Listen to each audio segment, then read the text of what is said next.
양적 연구 설계를 할 때 우리가 자주 범하게 되는 실수 베스트 3를 한번 뽑아 봤습니다.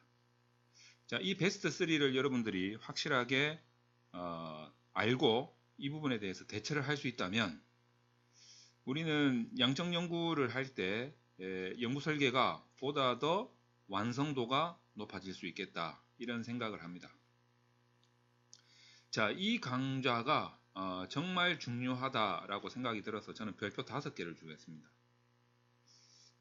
자, 제가 이 강좌를 제작해서 올리는 것을 보신 분들이라면 아실 텐데, 제가 언제 이런 거 타자 쳐가지고 미리 작성해 놓는 사람입니까? 그냥 아주 그냥 뭐 필기를 해 싸가면서 그냥 뭐 악필로 이렇게 그냥 바로 설명하는 스타일이지.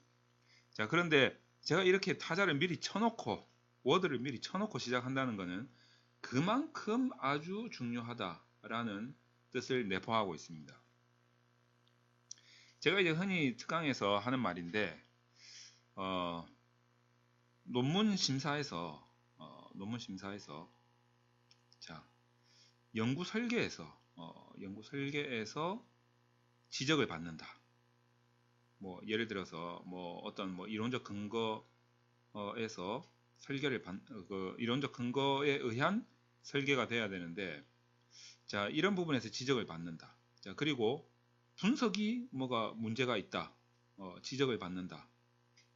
분석 과정이 뭔가가 잘못됐다 라고 해가지고 지적을 받는다. 자, 이 둘 중에서 받아도 되는 지적이 있고 절대 받으면 안 되는 지적이 있습니다. 어떤 거냐면, 뭐 제 강의 들으신 분은 아시겠지만 분석 과정에서 나타나는 지적은 많이 받아도 괜찮습니다.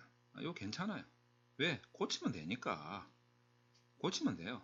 정말 어려운 것도 진짜 이 분석을 잘하는 사람을 만나면 금방금방 고쳐요. 본인이 또 그만큼 실력을 키우면 금방금방 고칠 수 있어요. 자, 그런데 연구 설계에서 지적을 받는다. 특히 이제 이론적 근거가 뭐가 잘못됐네. 지금 이제 여기에서 말하고자 하는, 자, 이 부분에 대해서 지적을 받는다라고 하면 여러분은 그냥 한 학기 더 하셔야 돼요. 그냥 막말로, 좀 센 말로, 좀 여러분들의 가슴을 후려 파는 이런 말로 굳이 표현하자면 한 학기 더 하셔야 돼요. 리젝트. 아주 그냥 듣기 싫은 말이죠. 이거는 왜냐면 이 부분은 연구의 목적하고 관련이 된 부분이기 때문에. 요거는 그냥 뭐 방법이죠. 방법은 잘못되면 고치면 돼요. 그러니까 이제 이 방법을 잘 모른다, 분석 자체를 잘 못한다, 이러면 이제 어렵겠지만, 이 부분은 분석 과정이라는 것이 기법을 대입한 것이기 때문에 정확한 기법을 대입할 수만 있다면 얼마든지 고칠 수가 있어요. 뭐 하루에 한 두세 번도 고칠 수 있어요. 그러니까 이 부분은 사실 지적을 받는다고 해서 겁먹을 필요가 없어요. 근데 연구 목적이 잘못됐다. 야, 니 그 연구의 근거가 뭔데? 근거가 이상하지 않냐? 이 설계가 잘못됐다 라고 하면 대부분 근거를 다시 대야 되고, 그렇기 때문에 이 근거를 다시 찾아야 되고, 그러다 보면 이 가설 제기가 잘못됐고, 모형 설정이 잘못됐고, 분석 기법 대입 자체가 잘못됐고, 이 연구를 왜 하나? 나는 어디인가? 여기는 누구? 뭐 여기는 어딘가? 나는 누구인가? 이렇게 되는 거죠. 결국에는 이 논문의 존재론에 문제가 생기는 겁니다. 그렇기 때문에 목적이 없는 연구를 할 필요가 뭐 있냐? 아니, 뭐 가치가 있냐? 뭐 이런 문제가 되는 거죠. 그렇기 때문에 이런 부분에 대해서는 지적을 받으면 절대 안 되겠다라는 생각이 듭니다. 자, 그래서 이 부분에 대해서 여러분들이 정말 주의를 해야 된다라는 생각이 들면서, 자, 우선 이제 하나씩 살펴보도록 하겠습니다. 자, 뭐 쓸데없는 거 좀 지우고 시작을 하도록 하죠. 자, 우선 이제 가장 중요한 부분이 뭐냐면 이론적 근거를 무시하는, 베스트 3 지금 제가 말씀드리는 거죠. 베스트 3에서 가장 중요한 부분은 이제 이론적 근거를 무시하고 우리가 연구 설계를 할 때 정말 본인이 아셔야 됩니다. 이 큰일 날 짓거리를 하고 있구나. 예? 본인이 좀 느끼셔야 되는데 아무도 그런 거 느끼는 사람이 별로 없는 것 같아요. 이론적 근거를 무시하는지 뭐 그 자체를 잘 모르고 있다는 거죠. 자, 그래서 이론적 근거를 절대 무시하면 안 된다. 이 말은 우리가 그 어떤 연구의 문제, 연구 문제가 다 있죠. 연구 문제가 없는 논문이 어디 있겠습니까? 그러니까 주로 이제 양적 연구를 하게 되어 가지고 구체적인 연구 문제가 됐을 경우에 우리가 이제 연구 가설이라고 많이 표현을 하죠.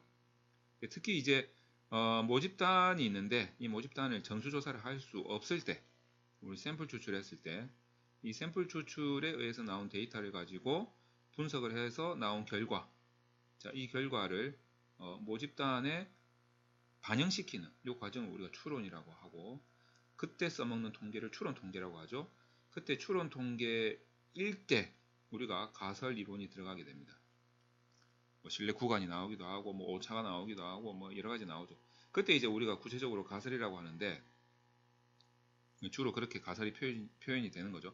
그런데 우리가 이 연구 문제나 연구 가설을 던질 때 그냥 이게 이제 주로 모형으로 이렇게 표시가 되다 보니, 모형은 뭡니까? 그냥 독자를 위한 배려 아닙니까? 독자를 위한 배려. 한 방에 알아들으세요.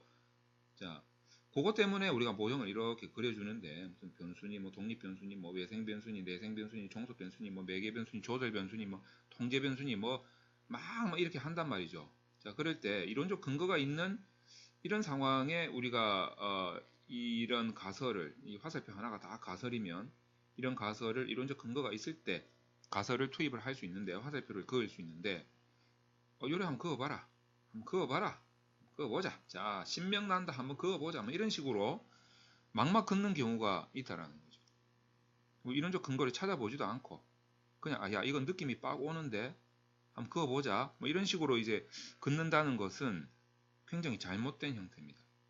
자, 우선은 이론적 근거가 없는 것은 긋지 말아야죠. 뭐 예를 들어서 이런 게 이론적 근거가 없다 라고 하면 긋지 말아야 됩니다. 긋지 말고, 그런데 이게 될 것 같다, 또 필요하다 이렇게 긋는 게, 당연히 유출을 하다 보면 이렇게 가지 않겠느냐. 자, 만약 한다면 요 경로는 그냥 뭐 소위 말로 그냥 막 셀이 긋지 말고 모형 수정을 통해서 그어야 됩니다. 모형 수정이라는 과정을 거쳐야 됩니다. 그래서 긋지 않았던 모형이 기본 모형이 돼야 되고, 이렇게 모형 수정을 통해서 나온 모형이 수정 모형이 돼야 되겠죠. 그래서 이 두 모형을 비교해서 어떤 것을 선택할 것이냐에 대한 분석을 하셔야 됩니다. 그리고 나서 이제 최종 제한 모형을 여러분들이 제시를 해야 되는 거죠. 그게 수정 모형일 수도 있고 기본 모형일 수도 있어요. 자, 그러니까 이제 이때 최종 제한 모형을 설정해서, 만약에 그게 수정 모형이라면 여러분들은 이 부분에 대해서 이론적 근거는 없지만 어떤 분석적인 근거를 통해서 새로운 경로를 발견하게 되는 거죠. 근데 그게 이제 가치로 인정받을 수 있는 길이다. 그건데 이것을 분석적인 근거도 없고 이론적인 근거도 없는 상태에서 에라 모르겠다 그어보자 이렇게 해가지고 모형을 시작을 해버리시면, 이 부분에 대해서 무슨 근거로 이렇게 하느냐라는 지적을 받았을 때 여러분들이 이제 힘들어진다는 거죠. 다시 근거를 찾아야 되고 이 모형에 대해서 평가를 절하받게 됩니다. 자, 그래서 이론적 근거를 잘 찾아야 된다. 근데 이제 이론적 근거를 찾을 때 보통은 이제 이론적 근거를 찾고 그 다음에 여기에 대입할 수 있는 분석 기법을 생각을 하죠. 그리고 이 분석 기법에 의해서 나중에 분석적으로 이 부분이 수정될 수도 있겠다 싶으면 그 수정될 수도 있는 부분을 다시 이론적 근거를 찾는, 뭐 이런 부분들이 계속 이제 병행되는 것들이 뭐 일반적인 예입니다. 그러다가 이제 못 찾으면 모형 수정을 들어가는 거죠. 그래서 이론적 근거를 무시하는 경우가 많다. 교수님하고 학생하고 이 책상 앞에 앉아가지고 그냥 둘이서 그냥 뭐 장기 두듯이 야 한번 그어보자, 이쪽도 한번 그어보자 막 이렇게 되는 것 같아요. 그런 경우가 가끔 있는 것 같아요. 그래서 그런 부분을 조심해야 된다라는 부분이고, 자, 그 다음에 이제 두 번째는 측정 도구의 구성 체계를 무시하는 경우가 많습니다. 예, 어떤 거냐면 보통 이제 측정 도구라는 것들이 우리가 이제 개발되는 과정을 한번 살펴볼 수가 있는데, 이게 좀 복잡해요. 굉장히 이거 하나만으로 강좌를 하나 뭐 한 2시간은 찍을 수 있는데, 제가 그냥 간단하게 지금 요 강좌에서는 간단하게 설명드릴게요. 우리 측정 도구를 개발하는 과정을 크게 한 3가지로 나눠 볼 수가 있습니다. 이거 아마 학교에서 아무도 안 가르쳐 줄 거예요. 자, 첫 번째는 뭐 어떤 거냐면 그냥 단순 현황 조사하기 위한 현황 조사하기 위한 측정 도구가 개발될 경우가 있고, 두 번째는 단순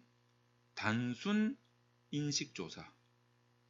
자, 그 다음에 세 번째는 복잡 심리조사.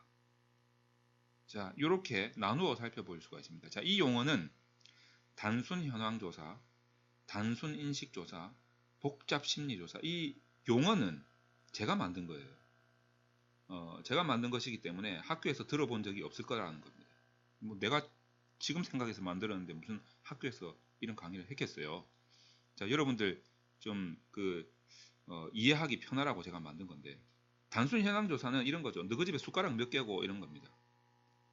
우리 집에 숟가락 4개 있으면 그냥 4개 이렇게 적으면 되잖아요. 그걸 굳이 숨길 필요가 뭐가 있겠습니까? 여기에서는 응답의 왜곡이 일어날 가능성이 적죠. 물론 이럴 수는 있습니다. 너희 집 재산이 얼마고 물어봤는데, 근데 못 사는 거 밝히기가 좀 기분이 안 좋은데, 그래서 우리 집은 비록 가난하나 재산이 많은 걸로 이렇게 이렇게 할 수도 있는 거죠. 아니면 우리 집이 재산이 엄청 많은데 사회적으로 비난 좀 받겠는데 해가지고 재산이 적은 걸로 이런 식으로 할 수도 있겠죠. 왜곡이 생길 수 있는 경우도 예외적으로 있겠죠. 근데 대부분은 굳이 응답에 왜곡이 없을 거다. 그냥 있는 그대로 보통 무기명이니까. 그렇죠. 그 다음에 단순 인식 조사 이런 것들은 어떤 것들이냐면 그냥 선호도 조사 이런 거 있죠. 만족도 조사. 굳이 이런 것들을 숨길 필요가 있겠습니까? 그냥 내가 좋아하면 좋아한다, 싫어하면 싫어한다, 이렇게 대답할 수 있는 단순 인식이죠. 그 다음에 복잡 심리는 어떤 거냐면, 니 지금 죽고 싶나? 이런 이제 자살 생각 같은 거 물어보는 거. 우울, 이런 거. 이제 복잡한 이런 심리 있잖아요. 이런 거 물어볼 때, 자존감, 이런 거 물어볼 때. 이런 것들은 심리는 굉장히 복잡하기 때문에 일부러 응답을 왜곡시킬 가능성이 높습니다. 그래서 절대 한문항으로 물어보지 않고 중복해서 물어보면서 일부러 의미가 다른 의미의 질문을 던지고 때로는 전혀 관계없는 질문을 던지기도 하고 때로는 영문항으로 던지기도 하고 방향을 바꿔가지고 던지기도 하고 이런 일들이 일어난다는 거죠. 그러니까 이 문항들을 이렇게 살펴보면 왠지 쓸데없는 문항들이 많이 들어가 있습니다. 왠지 쓸데없는 문항들이 많이 들어가 있어요. 그래서 이제 이런 것들을 이 응답자가 정말 신중한 자세로 질문을 읽어보면서 이것들을 변별하고 있나? 이런 것들을 파악하기 위해서 복잡한 심리조사는 이렇게 중복이 되기도 하고 다른 의미가 집어넣기도 하고 관계없는 문항이 들어가기도 하고 영문항이 들어가기도 하고 이렇게 됩니다. 그래서 우리는 요인 분석할 때 이 문항들을 제거할 부분은 반드시 제거하고 들어가야 된다는 거죠. 그래서 요인 분석에서 복잡한 심리조사는 제거되는 문항이 타당성이 낮아서 제거되는 문항이 많이 나와요. 자, 그런데 아주 단순한 인식조사나 현황조사 같은 도구는 요인 분석하면은 제거되는 문항이 별로 없어요.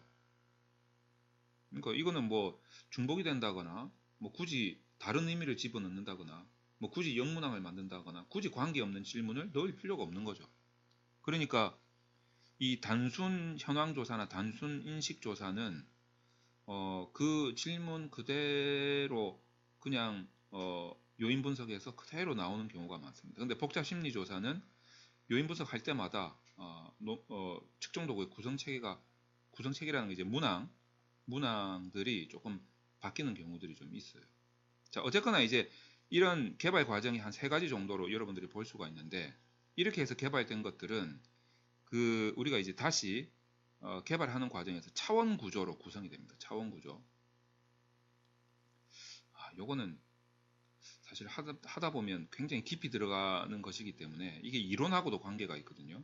이론하고도 관계가 있어요. 그래서 이 부분은 제가 측정 도구의 구성 체계와 이론하고의 관계와 그 다음에 제 개발 과정 이런 것들을 묶어 가지고 별도로 강좌를 한 3개 정도로 구성해서 만드는 게 나을 것 같습니다. 자, 여기에서는 일단 측정 도구를 구성 체계 무시한다는 것은 자, 이렇게 해서 이제 개발된 결론은 이거죠. 이제 개발된이라는 것은 타당성과 여러 가지 타당성이 있어요. 그리고 여러 가지 신뢰성이 있거든요. 자, 이것들이 확보가 된 거예요. 확보가 돼서 개발된 그래서 차원 구조로 지금 여기 좀 중요한데 차원 구조로 개발된 측정도구 구성 체계가 사실은 이 개발 과정이 굉장히 복잡한데 이 탁상 공론에 의해서 학생이 그냥 막 쓸 때는 이 기분 나쁜데 이 문항 빼자. 요 문항 빼자. 요렇게 내가 한번 수정해보자. 바로 수정을 해버린다는 그 자리에서 조금이라도 수정하면 그동안 그 개고생을 해가서 만든 이 개발자의 타당성과 신뢰성이 다 무너져 버리는데도 생각도 안 해. 그냥 바로 수정해버리는 거예요. 그냥 그 자리에서. 그렇게 해가지고 내 연구에 딱 맞네 이러면서 이제 그냥 바로 써버린다는 거죠. 이제 이런 부분이 이제 구성체계가 무시되고 있다. 실수를 많이 하고 있다라는 것이고, 자, 세 번째는 측정도구는 제가 다시 강좌를 좀 자세하게, 굉장히 복잡한 부분이거든요. 만들어서 올리는 것으로 하고, 우선 측정도구의 구성체계를 무시하면 안 된다는 거죠. 결론은 개발된 그대로 가져오든가 아니면 본인이 개발하든가 둘 중에 하나를 선택하는 게 좋다라는 것이죠. 결론적으로는. 자, 세 번째는 분석 기법이 요구하는 전제 조건 무시한다. 요거는 어떤 거냐면 제가 강의를 한번 올린 적이 있습니다. 예를 들어 대표적으로 이런 거죠. 대표적으로 내가 이것도 차원을 아셔야 되는데 측정도구의 차원 구조를 알아야 되는데 측정도구의 차원 구조를 안다면 측정도구의 차원이 어떻게 이제 구성되어 있냐면 제가 간단하게 설명드리자면 측정도구의 차원이 1차원도 있고 2차원도 있고 3차원도 있고 이런데 1차원은 요래서 잘 안 쓰고 3차원은 요래서 잘 안 쓰고 이렇다는 결론입니다. 그래서 주로 2차원을 많이 쓰는데 2차원이 편한 부분들이 있어요. 그래서 개발 과정에서 대부분 2차원으로 구성되는데 그 모양새가 어떻게 생겼냐면 자, 요렇게 생겼습니다. 도구가 있고 하위 요인이 있고 그 다음에 이제 문항으로 구성되는 자, 요런 구조가 이제 2차원이죠. 자, 1차원, 1차원 이제 합해서 2차원 이렇게 되는 거죠. 여러분들이 오해하시면 안 돼요. 1차원으로 구성되는 경우도 있고 3차원으로 구성되는 경우도 있어요. 근데 1차원은 잘 안 쓰이는 경우가 이유가 있어요. 이유가. 그걸 제가 별도의 강좌에서 계속 올리도록 하겠습니다. 3차원이 잘 안 쓰이는 이유도 있어요. 분석을 많이 하다 보면 1차원하고 3차원이 되게 불편해요. 자, 그렇기 때문에 2차원을 많이 쓰는데 2차원에서 우리가 이제 얘를 분석적인 용어로 설명을 할 때는 얘가 도구가 되고 얘가 요인이 됩니다. 이게 이제 이론적인 용어로 설명할 때는 얘가 개념이 되고 얘가 의미가 되는 거죠. 그래서 의미가 개념을 정의해 나가는 과정이 되는 거죠. 자, 근데 이제 분석적인 경우에는 이것들을 데이터로 측정을 해야 되기 때문에 문항이 필요한 거죠. 자, 그래서 이제 우리가 도구 개발을 하게 되는 것이고 이렇게 개발된 요 과정이 타당하네, 신뢰롭네, 과정이 타당하네, 신뢰롭네, 이 타당도도 여러 가지가 있고 적합하네, 어쩌고 많아요. 그래서 이제 개발된 뭐가 확보된 타당성과 적합성과 신뢰성이 확보된 이렇게 개발된 것을 이 구조 그대로 쓰는 것이 맞다라는 건데 우선은 이제 분석을 할 때 내가 포인트를 어디 두느냐, 가설의 포인트를 이 요인에 두느냐, 다시 말해서 이론적으로 봤을 때는 의미에 두느냐, 분석적으로 봤을 때는 요인에 두느냐, 아니면 내가 어떤 연구 가설의 포인트를 이 도구에 두느냐 또는 이 개념에 두느냐, 여기에 따라서 분석 기법이 달라진다는 거죠. 그 분석 기법이 요구하는 것이 도구에 맞춰진 분석 기법이 있고 요인이나 의미에 맞춰진 분석 기법이 있어요. 근데 나는 요인에 지금 맞추고 있는 가설을 선정하고 있으면서 도구에다가 포커스를 맞추고 있는 분석 기법을 대입하면 안 되겠죠. 반대의 경우도 안 될 것이고. 그렇기 때문에 이런 그 분석 기법이 요구하는 전제 조건들이 있습니다. 그 전제 조건을 무시하면 안 되죠. 물론 이 전제 조건 안에는 어떤 이 측정 도구가 응답을 받는 응답의 형태, 그것도 전제 조건에 들어가기도 합니다. 그렇기 때문에 이제 이런 세 가지 정도가 여러분들이 양적 연구를 설계할 때 자주 실수를 하게 돼요. 그러면 이 실수를 안 하게 되는 방법은 이론적 근거를 제시하는 원리, 논리 구조죠. 논리 구조를 정확하게 여러분들이 아셔야 되고, 그 다음에 측정 도구와 관련된 여러 가지 이 원리들이 있습니다. 제가 진짜 이 부분만 이야기를 해도 한 2시간은 넘게 이야기할 수 있다고 말씀드린 그 원리들이 있어요.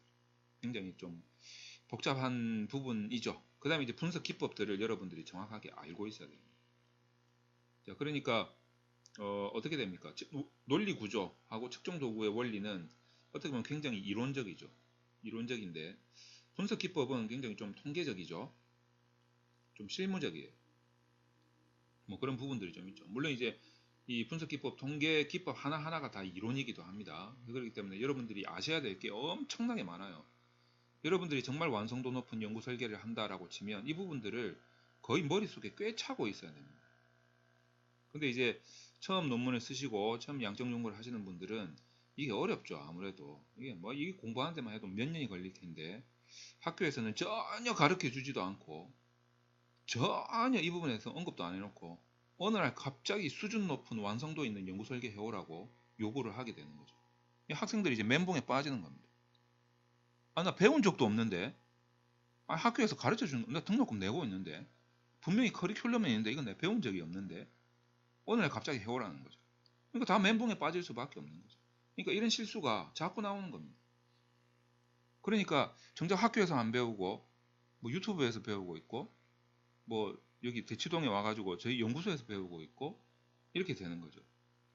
그러니까 아니 학교에서 이런 거 강좌를 한 학기 정도를 개설을 해주면 제가 아주 열심히 할 텐데 제가 오는 사람한테 이런 이야기를 합니다. 계속 아니 학교에서 나한테 왜 이런 기회를 안 주나. 물론 이제 뭐 제가 여러 가지 모자란 부분이 있어서 안 주는 것일 수도 있겠지만 어쨌든 이런 부분에 대해서 설명할 게 상당히 많은데 오늘 갑자기 이제 완성도 높은 연구 설계를 해오라고 하니 미치고 펄짝 뛰는 거죠. 자, 그래서 이런 부분들에 대해서 어쨌든 개요를 제가 좀 설명을 드렸는데 우리가 이런 실수를 하면 안 되겠다라는 말씀을 강조드리고 싶습니다.